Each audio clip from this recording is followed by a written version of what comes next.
Okay guys, I'm going to make a little demo of how this thing runs. This right here is it running. I've got one stack completely shut off. I got there's the only one open. It's completely open. I've got a small fire in that firebox, and I've got a small fire in the other firebox. First, I should say it has two fireboxes, one piped into this end, one piped into the about almost the middle. And what that does is it makes it to where I can have two smaller fires to keep my temperature up, instead of one huge fire and having a huge hot spot that might burn your meat. Okay, you can see how the fire, it goes through that square pipe right there. So what I do, so the fire's not just like burning right here and going straight in and burning up the meat. I put the fire down at this end. That way, by the time it gets to the pipe, it's a little cool. And you see, it's not just a raging fire. It's just a modest fire. And you'll also see, I almost have this vent is completely closed off, and this vent right here is, about, I'd say 90% open, and that seems to be plenty to burn it sufficient. I think that's the right word. Okay, this is the second firebox. It's a bigger firebox, but you can see I got it piped in right here, and of course I got the fire mostly down there. See, I'll open this up. See, it's not a raging fire, just a modest fire down there in that end, and then it pipes in down here.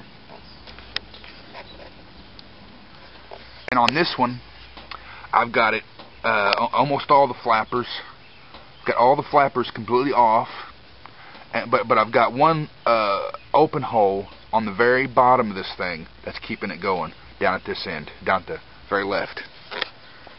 Here I'll show you that it's normally I cook it from about I like to cook around 250 to 300. This right now it's on the hot side.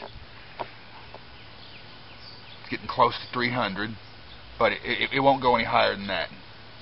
And if it does, then I'll fix that. Okay, another thing. This one right here, like I've got a modest fire in here, down on that end, and where it goes in right there, instead of the heat going straight to the grill, I've got a heat deflector right there. What that means is I've got a piece of plate steel, just closing it off. I'll show it to you real quick if I can. I don't know if you can see this, but see right there, there's a heat deflector. It's just a piece of steel that blocks the heat before it hits the grill. So you can see like the grill don't have any charring on it, which normally, like if you look down here at this end, that end right there has some charring because there's no heat deflector, because it's more like a normal smoker. I want this second box nice and controlled. Right now I have got some beans in my bean box. I got some pork butts. Got 3 pork butts. One of them will go in the beans, and that's what I got going on right now. Maybe now you can see how the bean box is the exact same height as the stack, and that closes it off from the bottom. Okay, guys, I want to add something here. Also, this bigger firebox in the back, if I want to, I've got it set up to where I can put grills. Let me show you. Here's the grills right here. These things right here, there's 2 of them here. See that? There. Anyway, there's 2 grills right there that I've cut, and I can put in this box right here, and if I want to, I can just put charcoal in there right there and have like a big hamburger charcoaler if I want. But normally I use that little steak grill, and that works fine for everything. And so basically what this is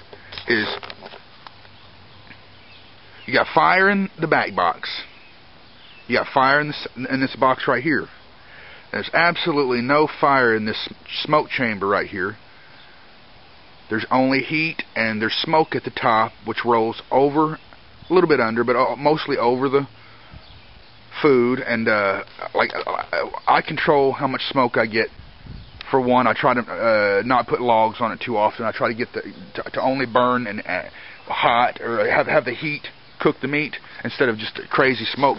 Crazy smoke will make it bitter, and I put tin foil on my food for a part of the time. Most cooks will put at some point put some tin foil around the meat, and I just happen to do it at the beginning, trying to keep all the moisture in. This is my lock that I made, which all it does is just, you know, pretty self-explanatory here. Just closes it up, locks everything down. Those are the handles. This is the spring, which is pretty good design. I seen this on the spring thing. I seen it on a smoker on YouTube, and I can't remember the name right now, but I'll get it and I'll put a link in the sidebar, because he's got some really good videos. Something survival something.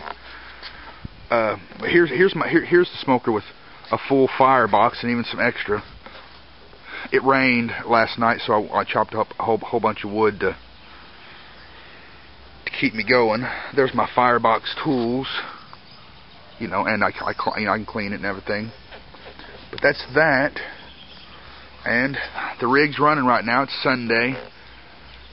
Sun's trying to come out. That's a good heat. I like it about from 250 to 275 is good for me. Okay, guys, see how it's piping a good clean smoke? It's smoking more now than it was when I went to get the camera, but that's basically what I'm looking for right there. How there's hardly any smoke coming out of the stacks. All in all, you want to do your pork butts for about 6 hours at about 250, in between 230 and 275. Anything hot in there right there. You can go to 300, but in my opinion, that's where it starts burning. And that's what smoking is about. Is you're trying to cook at a temperature to where just right under burning. This right here is like a barbecue baked bean, and kind of like with pork in it. I'm putting pork in it right now. Okay, guys, this right here is the last few minutes of the meat being on here. I've had it on here about 6 hours. It's time to take it off. There it is. These are some country style ribs. I got them with no foil, you know, I can do that too. Just on my pork butts, I like to wrap them up and then control them with the foil. That's gonna be good. See how this rib has a smoke ring on it, and that's got plenty of pork in it. These are about done.